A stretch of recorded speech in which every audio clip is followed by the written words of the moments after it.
Hello guys, welcome back to TechDose, and in this video we will see the cheapest flights within K-stops problem, which is from Leetcode day 14 of the June challenge. So let us now look at the problem statement. The problem here says that there are n cities connected by m flights. Each flight starts from city U and arrives at city V with a price W. Now, given all the cities and flights together with the starting city source and the destination city DST, your task is to find the cheapest price from source to destination with up to k stops allowed. If there is no such route, then you will have to return -1. Now the constraints for this problem is very important, so I will show you the constraints. Now the constraint here says that the number of nodes n will be in the range of 0 to 100 and they are numbered from 0 to n-1. Now the size of the flights will be from 0 to n into n-1 by 2. So these flights will be nothing but defining your number of edges. Okay, and the format will be source comma destination comma price in order to reach destination from the given source. Okay, and the price of each flight will be in the range of 1 comma 10,000. Now k is in the range of 0 comma n-1 and k is basically your number of stops which will be allowed. Now there will not be any duplicate flights or self cycles. Okay, so these are all the constraints. So let us now look at an example in order to get a better understanding.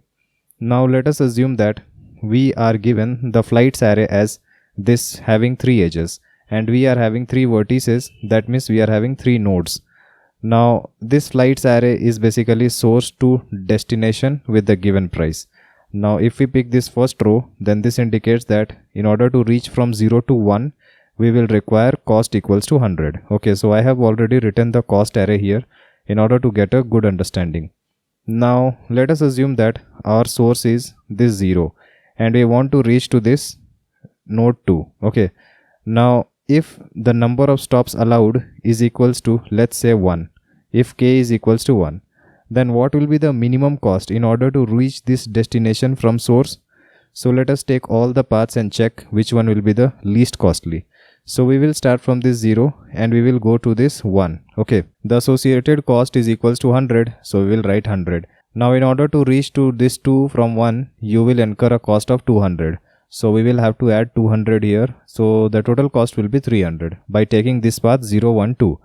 There is another alternate path which is from 0 to 2 directly. Okay, so we are allowed maximum of k stops, but then we can also take less than k stops.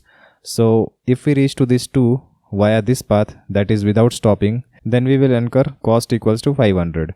So this path is having cost 500. So which one is minimum? You can see that the minimum is 300. So we will take a path via this 1, 0, 1, 2. So this is the minimum cost, so we will have to return it. Okay. Now if suppose the k value was equals to 0, then we are not actually allowed any stop. So in this case, this first path via this 1 will not be allowed. Now we will have to take this path from 0 to 2 and there is no other option. So the cost is 5. Therefore our answer will come out to be 500. Now in this table I have mentioned for this graph for all the values of k. If you have k value equals to 0, then you will have just a single path here. So your cost will be 500. If the k value is greater than equals to 1, then the cost will be equals to 300 in this case. Because the k value ranges from 0 to n-1 if you have read the constraints. Okay. So this is the entire problem. So the goal is to find the minimum cost to reach from source to destination. Okay, so I hope you got the problem statement now. So let us now look at some algorithms which will be applicable to solve this problem. Well, this problem can be solved by a lot of algorithms. The best algorithm to solve this will be Dijkstra algorithm, which will take order of v square time. There is another option of using Floyd-Warshall, which is nothing but all pair shortest path. It will take v cube. And Bellman-Ford will actually take care of your negative edge cycles, but then there is no negative edge cycle in this case because we are basically given cost which is always positive. So among these 3 algorithms, you will go with the Dijkstra algorithm. Now there are other options as well. So another option is using BFS. We can also use a heap to optimize it. Now other options include this DFS with memoization, otherwise DFS with pruning. So there are a hell lot of options. At the time of making this video, I have not explained these 3 algorithms, so I will not explain it here because most of you will not be able to understand it. So I will go with the simplest approach. The simplest is using DFS. So I will go with this DFS plus pruning method. Okay. Even though this algorithm is one of the slowest algorithms among these 6, but this is the simplest to understand. I have never explained you the concept of pruning, so I will take this topic, DFS plus pruning. So let us see the concept of pruning. Let us say our source is equals to this node 0 and we want to reach to this destination equals to 6, and our goal is to minimize the cost, that is find the minimum cost path. Now how do we do it? Let us apply DFS because we are seeing DFS plus pruning method. Now from this 0, let us say we make the first call to this 5 which is adjacent to this 0. So the cost will be initially 0 and now we will add 100. Now we are at this 5. Now from this 5, let us make a call to this 6. So 6 is having 100 extra cost, so we will add 100 and this will reach 200. So this is the cost now in order to reach source to destination. But then we will have to check for other paths as well. So let us say we reach this node 1. Now we will maintain this cost value equals to 0. Now when we reach this 1, then this will be 100. Now from 1 we will reach this 2 and the cost will be incremented to 200. Now from this 2 we will reach this 3. Now the cost will be equals to 400. Okay. Now you can see that this cost is 400 and our minimum cost already found is 200. So there is no point in continuing the DFS calls further. Okay, because your associated cost is already 400, which is greater than your already found cost from source to destination. So all the further DFS calls in this path will be unnecessary. So what will we do is, as soon as we reach this 3 and see that the cost is greater than the already found cost, so we will simply return to the previous node, okay, without making further calls. So this will basically optimize your DFS calls. You will not be making unnecessary calls. So pruning is nothing but removing the unnecessary calls, that is prune the unnecessary calls. Now to optimize this DFS along with this pruning, we will also use this visited array. So visited array is basically serving two purposes: to avoid processing of an already processed node, and second one to avoid infinite cycles if there is any cycle. Okay. Now let us look at an example in order to understand the algorithm of DFS plus pruning. This is the graph which I will be taking. So this might look complex, but this is basically a simple graph. Now these are the edge weights. As you can see, most of the edge weights are 100, but there are two edge weights which is 10. Okay. And this is the adjacency matrix which I have made. And I have also taken a cost matrix. So there is no need to actually take this cost matrix. I have taken this just for simplicity. What you can do is, you can take these values in the adjacency matrix as a pair. So what you can do, you can just write 1 comma this 100. So what this means? This means that in order to reach from 0 to 1, you have an associated cost of 100. Like you can see in this cost matrix, in order to reach from 0 to 1, you will have associated cost as 100.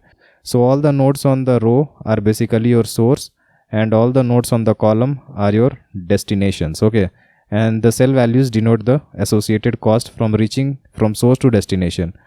So you can also use a pair in order to optimize your space. Now I hope you got what I tried to explain. So let us take an example and understand. So this is the same adjacency matrix for the previous graph, and this is the same cost matrix. Okay. And I will be explaining for two values of k, for k equals to 3 and taking k equals to 2. Okay. So our source will be equals to 0 and our destination will be equals to 4. Okay. In this case, I have taken this 0 as source and 4 as destination. So from where will we start? We will start from this node 0 because this is our source. So from 0 we can go to 1 or 3. So let us go one by one. We will reach from 0 to 1 and let us also maintain a minimum cost. So I have taken the name as fair, which is the actual minimum cost. And now from 0 to 1, what will be your cost? Your cost will be equals to 0 to 1 will be 100. Okay, so this will be 100 now. Now from 1 you will reach to 3. So what is the cost from 1 to 3? From 1 to 3 you have a cost of 100. So you will add another 100 and this will become 200. Okay. Now from 3 you can reach to 2. So 3 to 2 associated cost is 10. So this will be 210, and from again 2 to 4 the associated cost is 10. So this will be 220. Now your destination was basically 4, so you will stop here. Okay. And what is the cost? It is 220. Initially your fare will be the maximum value, that is integer max. Now your fare will be comparing each and every time you find the cost, and this fare will be storing the minimum cost which is already found, comma the minimum cost which is found now. So now we have found a cost equals to 220, and earlier it was maximum because we had not found any path. So this will be replaced with 220. Okay, so this was one path. Now the next step is to go back in your recursion call. So where were you actually? We were at this node 2. So from node 2 we will go back to this 2. So from this 2 there are no other adjacent nodes, so we will go back from this 3. So this 3 was being called from this 1. So there is no other adjacent nodes as well. So we will go back from this one to this one. Okay. Now this one has been processed. So we will check for another alternate path. Maybe this one will be having some lower cost. So we now go to 3. And we will again reinitialize our cost equals to 0. Okay. So when we are at 3, the cost from 0 to 3 is 300. So we will write here 300. Now as soon as we reach this 3, then you can see that the minimum cost which is already found is 220.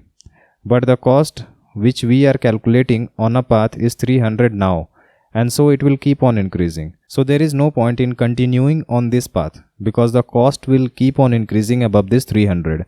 So all these DFS calls will be useless and this path will never be chosen. So we will simply return it. So this is nothing but pruning. Okay.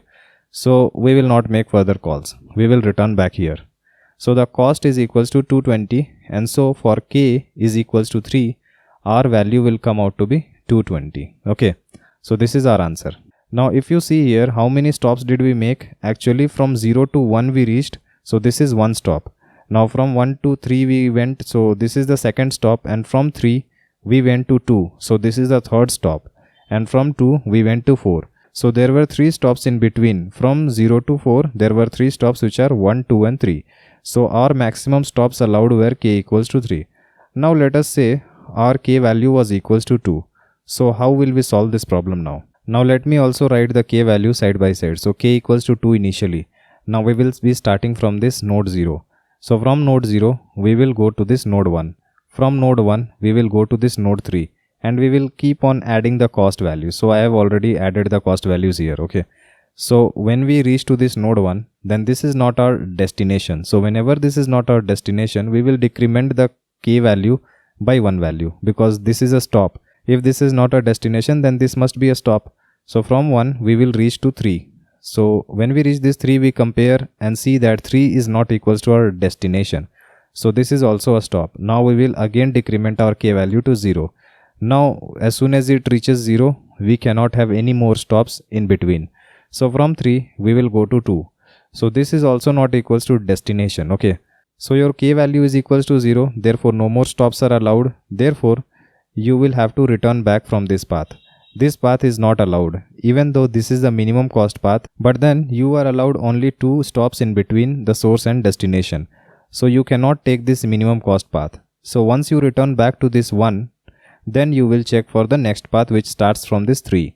So from 0 you will reach to 3. So 3 is this point, and you will also maintain a cost value equals to 0. Now as soon as you reach 3, this is not equals to your destination. So k will be initially equals to 2, and now it will be 1 because 3 is not equals to your destination which is 4. Now you will add the cost. From 0 you went to this node 3. So the cost is 300. So you will add here 300. Okay. Now from this 3 you will search for this node 2. So you go to this node 2.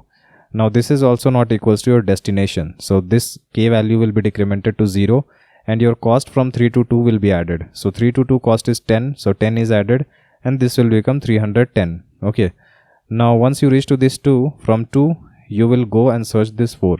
So once you reach this 4, then you can see that this is your destination. And what is the cost from 2 to 4? Cost from 2 to 4 is this 10. So you will add 10 and this will be 320. Now once you have reached your destination, your k value will not matter. So in this case your minimum cost was equals to 320. So it all depends on your k values, not only on your graph but also on your k value. What is the k value? If k value is large, then there is high chance that you will get the minimum possible cost. But if k value is low, then the chances of getting minimum possible cost is low. Okay. So I hope you understood the entire algorithm. Now the time complexity for this entire process is order of v plus e. Now in this case they have already mentioned that this e can range from v to v square because the graph can be fully connected as well. Okay, so let us now look at the code. So in this code we are given the flights, source, destination and the k value. Now I have taken an adjacency matrix and a cost matrix. So you do not require actually this cost matrix. You can take a pair in the adjacency matrix to remove this cost matrix. Okay, so after this I have made the graph, that is the adjacency list, and after making it I have taken a visited array as I have already explained you, and this fare which will keep track of the minimum cost. Now I have called DFS in this solve function, and after this DFS call the minimum cost path will be contained in your fare.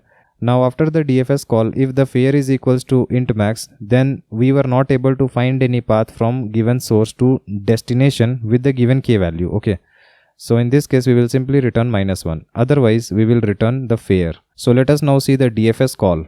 So in this DFS call we have actually many parameters. This is the adjacency list, this is the cost matrix, this is source, destination, this is the current k value, this is your fare which will be storing minimum cost across all paths, and this is your total cost in the current path. Okay, and this is your visited array. Now we are checking for k less than -1. So I have given this k less than -1. Let's say you are having 3 nodes. Okay, and you are starting at this value where k is equals to, let's say, 1, that is one stop is allowed between this source and destination. Now as soon as I am making the next call, then I am decrementing this k value. So when I reach to this node, then my k value is equals to 0, but this is my first stop. Okay, and from this node when I go to this next node, then this will be equals to -1 because I will be decrementing the k value again.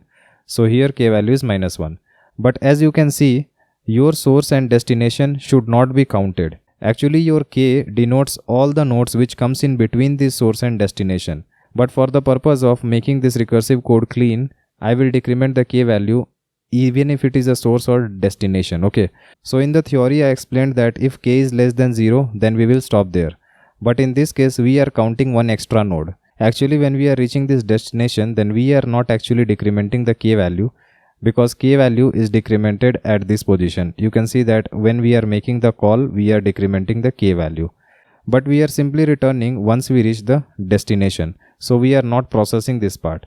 So we have one extra decrement for this value k. So in the theory I explained k less than 0, but in the code it will be k less than -1. Okay, so I hope you understood it. Now coming back to the code, if k is less than -1, then you will stop. Otherwise if you reach the destination, then your source will be equals to destination because source is pointing to the current node which you are at. Okay, and destination will be fixed always. So in this case, once you reach to the final node, then you will update your fare. You will check if the fare is containing the minimum cost or the cost which is calculated now is your minimum cost, and you will update your fare, and then you will simply return from this path. Otherwise if you have not hit the last node, then what you will do is you will just make the current node as visited and you will traverse for each and every adjacent nodes. So after traversing all the adjacent nodes, we will come out of this loop and we will make the current node as false. So this is the entire code for this problem. I hope you are able to understand it. If you have any other approach or solution in different languages, then please post below so that everyone can take benefit from it. Like and share our video and subscribe to our channel in order to watch more of these programming videos. See you in our next video. Thank you.